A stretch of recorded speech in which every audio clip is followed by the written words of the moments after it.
আমরা দেখতে পাই এই নতুন বাংলাদেশে আজকে জুলাই বিপ্লব পরবর্তী আমরা বাংলাদেশে আমরা বলছি সবার অধিকার আমরা নিশ্চিত করতে চাই, আমরা ন্যায্যতা নিশ্চিত করতে চাই। কিন্তু এই বাংলাদেশে আমরা দেখতে পাচ্ছি সেই আগের কায়দায় রাজনৈতিক দলগুলো তারা আবার সেই জুলুম তন্ত্রের পথে হাঁটছে।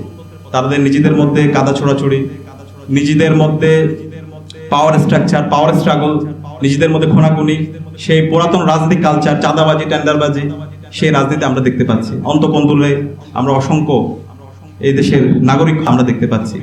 তো এই ধরনের আমরা হত্যাকাণ্ড এই নতুন বাংলাদেশে চাই না। এই নতুন বাংলাদেশে হবে সকল মানুষের অধিকার, এই নতুন বাংলাদেশে থাকবে সকল মানুষের ইনসাফ। প্রতিটি ক্যাম্পাসে ক্যাম্পাসে জ্ঞানের চর্চা হবে, শিক্ষার্থীরা জ্ঞান নিয়ে নিজেদের মধ্যে প্রতিযোগিতা করবে। প্রত্যেকটা ক্যাম্পাসগুলো হবে এক একটা জ্ঞান উৎপাদনের হাব, এবং শিক্ষার্থীদের নিরাপত্তা এনশিওর করা এবং সকল নাগরিকদের নিরাপত্তা এনশিওর করা, সেটা হবে এই রাষ্ট্রের অন্যতম উদ্দেশ্য।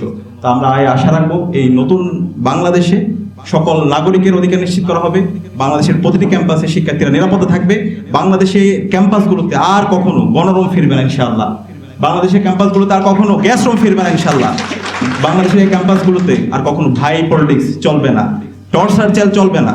এই বাংলাদেশের প্রতিটি ক্যাম্পাস শিক্ষার্থীদের জন্য নিরাপদ হিসেবে আমরা গড়ে তুলবো, এটা আমাদের অঙ্গীকার। এবং সেই যাত্রায় বাংলাদেশের সকল শিক্ষার্থীরা এবং সকল জনগণ আমাদের সাথে আছে। এক্ষেত্রে আমাদের চেকস অ্যান্ড ব্যালেন্সের জন্য আমাদের প্রো পিপল সিভিল সোসাইটি দরকার। আজকে আমাদের যারা গেস্ট আছেন, আমাদের নাবিলা ইদ্রিস আপু, এরপর হচ্ছে ব্যারিস্টার আরমান, এরপর হুমা খান, এরপর হচ্ছে লিটন ভাই, এই ধরনের আমাদের মানবাধিকার কর্মী দরকার, যাদের কথা এবং কাজের মধ্যে মিল থাকবে, যারা প্রো পিপল সিভিল সোসাইটি হবে, যারা হিপোক্রেসি করবে না।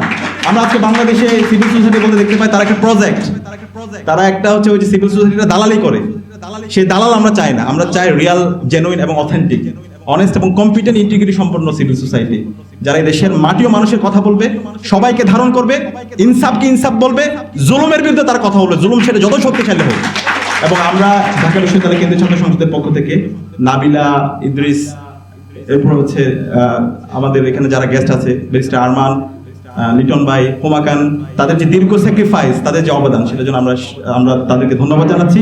এবং আমরা আজীবন এই জাতি, বিশেষ করে হুমা খান আপা দীর্ঘদিন ধরে বাংলাদেশে ছিলেন, জুলাই বিপ্লবে ক্রুশাল সময়ে আমাদেরকে বিভিন্নভাবে পরামর্শ দিয়েছেন, অভিভাবকের ভূমিকা পালন করেছেন, সার্বিকভাবে আমাদেরকে সহযোগিতা করেছেন। এই জাতি আজীবন শ্রদ্ধার সাথে ওনাদের কন্ট্রিবিউশনগুলো আমরা স্মরণ রাখবো ইনশাআল্লাহ। সম্মানিত উপস্থিতি, আজকে বাংলাদেশের একটা ঐতিহাসিক সময় আমরা পার করছি, বিপ্লব পরবর্তী আজকে 1.5 বছর পার করছি। এই সময়ে আমাদেরকে ঐক্যবদ্ধ হইতে হবে, আমাদেরকে ছাড় দিতে হবে। 54 বছর পরে আমরা ঐতিহাসিক সুযোগ পেয়েছি, আমরা যেন আমাদের নিজেদের মধ্যে হেলাই দোলাই, নিজেদের ব্যক্তিগত স্বার্থ, দলীয় স্বার্থ, বর্গীয় স্বার্থকে প্রাধান্য দিতে গিয়ে আমরা যেন এই ঐতিহাসিক সুযোগটা নষ্ট না করি।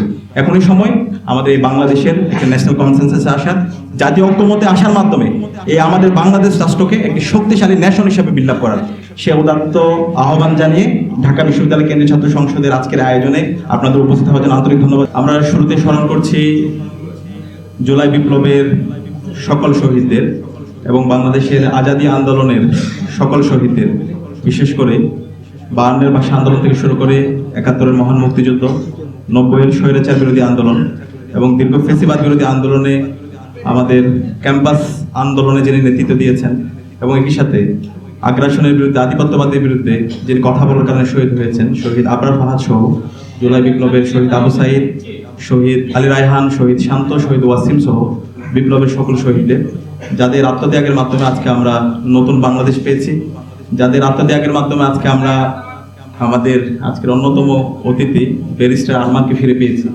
যাদের আত্মত্যাগের মাধ্যমে আজকে আমরা মাইকেল চাকমাকে ফিরে পেয়েছি, এবং আজকে আমাদের মজলুম মা এবং বোনেরা তার মুক্তি পেয়েছে, তাদের সন্তানকে তারা ফিরিয়ে পেয়েছে। কিন্তু একই সাথে আমরা এখন পর্যন্ত আমাদের ওয়ালিউল্লাহ এবং আল মুকাদ্দিসকে খুঁজে পাইনি, এখন পর্যন্ত আমাদের সুমন ভাইকে আমরা খুঁজে পাইনি, এখন পর্যন্ত আমাদের ইলিয়াস আলী ভাইকে আমরা খুঁজে পাইনি। অসংখ্য মজলুমরা এখনো গুম অবস্থায় আছে, তারা কোথায় আছে আমরা জানি না। গত 16 বছরে বাংলাদেশে এমন ফেসিবাদ ছিল যে হাসিনা বাংলাদেশের যে অপার সম্ভাবনা, সে অপার সম্ভাবনাকে সে একদম নস্যাৎ করে দিয়েছিল। হাসিনা এই দক্ষিণ এশিয়া একজন নিকৃষ্ট শাসক হিসাবে নিজেকে সে আসীন করেছিল। বিশেষ করে যদি দেখি খান হাসিনার যে 16 বছরের তার শাসনামল, সেই শাসন আমলে সে বিভিন্ন ভাবে এই শাসনটা করেছে। এবং এক্ষেত্রে বিশ্ববিদ্যালয় ক্যাম্পাসগুলোকে ছাত্রলীগের মাধ্যমে এক একটা কনসেন্ট্রেশন ক্যাম্প করেছিল। এখানকার শিক্ষার্থীদেরকে সাব হিউম্যান হিসেবে তারা ট্রিট করেছিল। যদি ঢাকা বিশ্ববিদ্যালয়ের কথা বলি, গত 16 বছরে ঢাকা বিশ্ববিদ্যালয়ে শুধুমাত্র ইসলাম চর্চা করার কারণে, নামাজ পড়ার কারণে, ভালো কাজের দিকে শিক্ষার্থীদের আহ্বান করার কারণে শিবির সন্দেহে হাজার হাজার শিক্ষার্থীদের নির্যাতন করা হয়েছে। এবং এই নির্যাতন করার পরে তাদেরকে থানায় দেওয়া হয়েছে, মামলা দেওয়া হয়েছে এবং সেটাকে সেলিব্রেশন করা হয়েছে, সেটাকে উৎসব আকারে দেখা হতো। 2013 সালে শাহবাগের মাধ্যমে এই যে অবৈধ নির্যাতন, নিষ্পেষণ এবং শিবির সন্দেহে কাউকে মারা, ডিহিউম্যানাইজ করা, সেটাকে আরো শক্তিশালীভাবে এটার বৈধতা দেওয়া হয়। এভাবে 16 বছর আমরা ফেসিবাদ দেখতে পেয়েছি। 16 বছরে আমরা একই সাথে দেখতে পেয়েছি অসংখ্য ফেসিবাদ বিরোধী যারা আন্দোলনের নেতৃত্ব দিয়েছে তাদেরকে, তাদের পরিবারের সদস্যদেরকে গুম করেছে, খুন করেছে। 3টা নির্বাচন, সে নির্বাচন অবৈধভাবে কেন্দ্র দখল করার মাধ্যমে, ইঞ্জিনিয়ারিং মাধ্যমে এদেশের নাগরিকদের ভোটার অধিকার হরণ করেছে।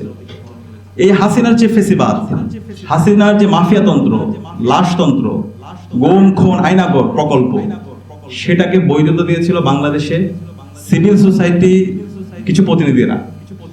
বিগত সময়ে কিন্তু এই ধরনের 10 ডিসেম্বর আন্তর্জাতিক মানবাধিকার দিবস পালন হয়েছে, এর আগে অসংখ্য মানবাধিকার দিবস পালন হয়েছে, কিন্তু মানবাধিকার দিবসগুলো ওই সমস্ত অ্যাক্টিভিস্টরাই, মানবাধিকার কর্মীরাই সেটা পালন করেছে যারা এই গুম খুন এবং আইনাগরের বৈধতা দিয়েছিল, যারা এই ফেসিবাদ কায়েম করার ক্ষেত্রে হাসিনাকে সহযোগিতা করেছিল, যারা তাদের দ্বিচারিতার মাধ্যমে বাংলাদেশে এই খুনি হাসিনাকে ফেসিস্ট হতে সহযোগিতা করেছিল। তো সে কারণে এই বিপ্লব পরবর্তী আমাদেরকে এই ফেসিস্টদেরকে, যারা নিজেদেরকে মানবাধিকার কর্মী দাবি করে, সকল মানবাধিকার কর্মী, তাদেরকে আমাদেরকে চিনতে হবে। তারা আমাদের এই জাতির শত্রু, তারা এই বিপ্লবের বিরুদ্ধের শক্তি। এদের বিরুদ্ধে আমাদের সবাইকে ঐক্যবদ্ধ হইতে হবে। সেক্ষেত্রে আমাদের যত রাজনৈতিক দল আছে, ছাত্র সংগঠন আছে, বাংলাদেশে আজাদী আন্দোলনে যারা নেতৃত্ব দিয়েছে, সকল জনগণকে আমাদেরকে এদের বিরুদ্ধে ঐক্যবদ্ধ থাকতে হবে। এই কালচারাল ফেসিস্ট চক্র এই জাতির শত্রু, এই দেশের শত্রু।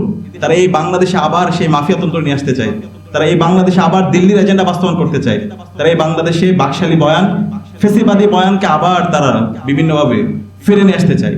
তারা আবার এই বাংলাদেশে গুম খুন আয়নাগর প্রকল্পকে নরমালাইজ করতে চায়। সুতরাং তাদের বিরুদ্ধে আমাদের জিরো টলারেন্স নীতি ঘোষণা করতে হবে। তাদের বিরুদ্ধে দৃষ্টান্তমূলক বিচারের আওতায় নিয়ে আসা, সেটাই হলো তাদের উপর ইনসাফ করা এবং এই জাতির উপর ইনসাফ করা। তো সে কারণে আমি আজকে আমাদের রাজনৈতিক দল, ছাত্র সংগঠন, বাংলাদেশে যারাই এই বিপ্লবের পক্ষে শক্তি আছে, আমাদের ঐক্যবদ্ধ হইতে হবে। আমাদের এই শহীদদের রেখে যাওয়া আমানতের যদি আমরা যথাযথ হক আদায় করতে চাই, তাহলে অবশ্যই আমাদেরকে এই কালচারাল ফেসিস্ট চক্র, এই যারা মানবাধিকার কর্মী বলে যারা হাসিনাকে ফেসিস্ট হতে সহযোগিতা করেছিল, যারা বাংলাদেশে শাহবাগ কায়েম করার মাধ্যমে বিচারিক হত্যাকাণ্ড থেকে শুরু করে এই গুম খুন আয়নাগরকে বৈধতা দিয়েছিল, তাদের বিরুদ্ধে আমাদের সতর্ক থাকতে হবে এবং তাদের বিচার এই স্বাধীন বাংলাদেশে সংগঠিত করতে হবে।